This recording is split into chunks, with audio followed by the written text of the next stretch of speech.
30 Days to a Better Man, written by MCKAY. Day 24. Play. When you think fondly about your boyhood days, you probably think about the time you spent playing. While we now associate playing with toys, your best memories probably don't involve plastic crap at all. You likely think about catching fireflies, building dirt ramps for your bike, playing capture the flag, having dirt-clod fights, playing wall ball, and hunting for sparrows with your BB gun. As we got older, those endless summer nights of play came to an end as we were expected to take on more responsibility and act more grown-up. We accepted new rules about how to behave and what to prioritize. We stopped playing and started working. Here at the Art of Manliness, we're about the business of helping men man up and quit being perpetual boys. But becoming an adult man shouldn't mean that you completely extinguish your boyish spirit and vitality. Indeed, an irrepressible boyishness is essential to a life of fun, humor, and happiness. While becoming a man means putting away some childish things, playtime shouldn't be one of them. The importance of play. Most grown-ups view play as a kind of dress rehearsal for adulthood, believing that once we become adults, the need for play evaporates. But little of children's play relates to actual adult experiences. Most of us don't grow up to become Spider-Man or a swashbuckling pirate. Children play simply for play's sake, for the pleasure they get from it. And it turns out that adults need to play for the very same reason. We shouldn't grow out of play. Even our biology rejects the idea. Humans are in fact the most neotonous species on the planet. Neoteny refers to the retention of immature qualities into adulthood. We're not talking about pooping in our pants here. Rather, humans retain the ability to imagine and play, and this gives us an evolutionary advantage in how flexible and adaptable we are. Humans are uniquely designed to play throughout our entire lifetimes, so we are not supposed to suppress the boy within us completely.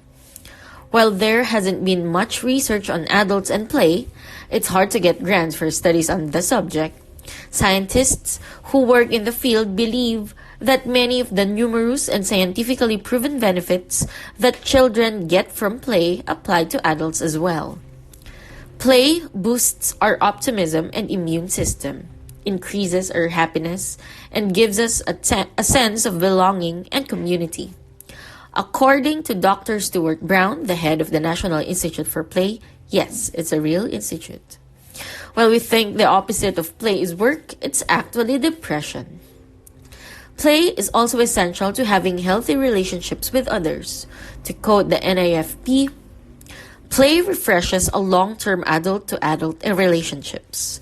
Some of the hallmarks of its refreshing, oxygenating action are humor, the enjoyment of novelty, the capacity to share a light-hearted sense of the world's ironies, the enjoyment of mutual storytelling, the capacity to openly divulge imagination and fantasies.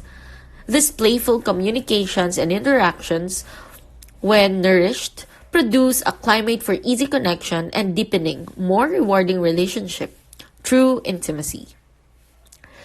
Take play out of the mix, and like the oxygen-deprived cyanotic, the relationship becomes a survival endurance contest. Without play skills, the repertoire to deal with inevitable stresses is narrowed. Even if loyalty, responsibility, duty, and steadfastness remain, without playfulness, there will be insufficient vitality left over to keep the relationship buoyant and satisfying. What is play? On the surface, the question of what constitutes play is a simple one. But as adults, we lose our sense and feel for play, so it may be beneficial to explain the nature of play a bit. Play is an activity that is done for its own purpose, exclusively for the pleasure of the experience. According to Dr. Brown, If an activity's purpose is more important than the act of doing it, it's probably not play. Or to put it another way, most essential, the activity should not have been obvious function in the context in which it is observed, meaning that it has essentially no clear goal. While we often think of play in terms of things like tag and four and square, there are actually seven different types of play. Number 1, attunement. Attunement occurs when individuals mutually create, match, and share their affective states. The best example of this is when a mother or father gazes their baby, and the baby gazes back. The baby smiles, and the parent coos and smiles back. The right brains of both parent and child are attuned. Another example of this is being a spectator at a sporting event. The fans are attuned to one another and are united by a sense of common emotion. Number 2, body play and movement. This is the kind of play we probably most often think of when we think of play, not only as children but as adults. Whenever we jump on or over stuff, play football, dance, run, and so on, we receive the pure pleasure of feeling our bodies move and work. Dr. Brown defines body play as the spontaneous desire to get ourselves out of gravity. Number 3, object play. Object plays occur when you're having fun doing something with, well, an object. Like a boy playing with action figures, or pretending that a stick is a sword, or a man tinkering with an engine, or playing catch or golf. Perhaps those latter two are especially pleasurable because they combine object play and body play. Number 4, social play. Social play encompasses a wide variety of forms, from roughhousing with other guys to flirting with the opposite sex. Dr. Brown argues that the basis of human trust is established through play signals. If you've ever bonded with a friend by wrestling or felt a sense of belonging after playing a game of ultimate frisbee, you understand how this works. Number 5, imaginative and pretend play. This is the kind of play that comes easiest to kids and hardest to adults. We lose a lot of our capacity for imagination as we age.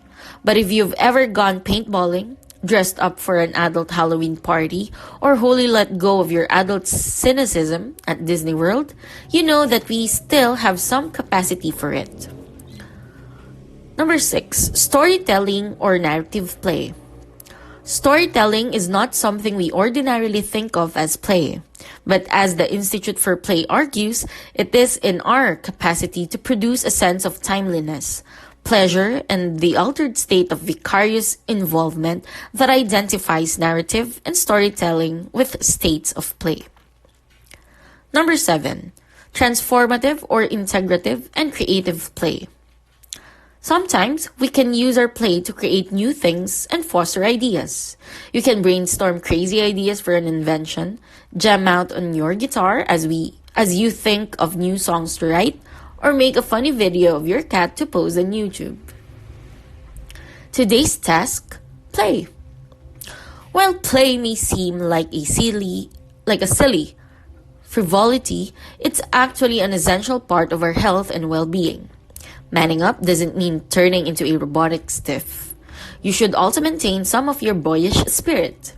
You need to make room in your life for things that you don't have to do, but that you simply do because it gives you pleasure. So today, you have to spend at least 30 minutes in pure play. There's definitely an aspect of play with video games.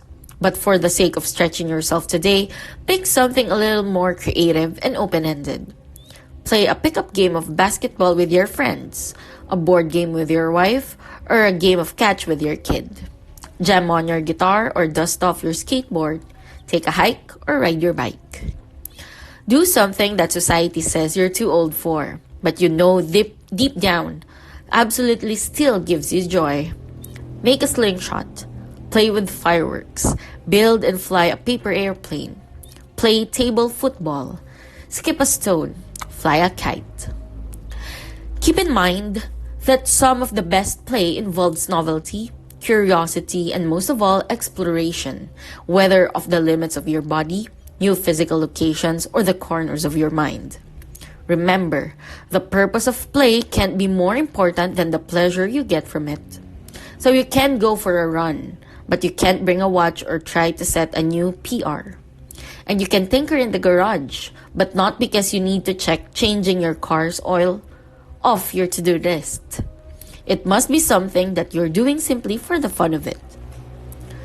For ideas about what to do for play, Dr. Brown recommends thinking back to your fondest childhood memory of play and linking that memory back to your present life.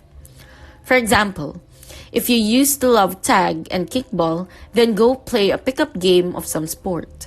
And if you used to love being read to at night, then read to your kid.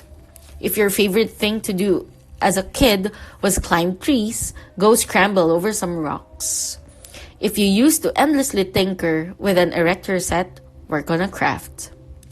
But of course, don't overthink this task too much. It's play after all.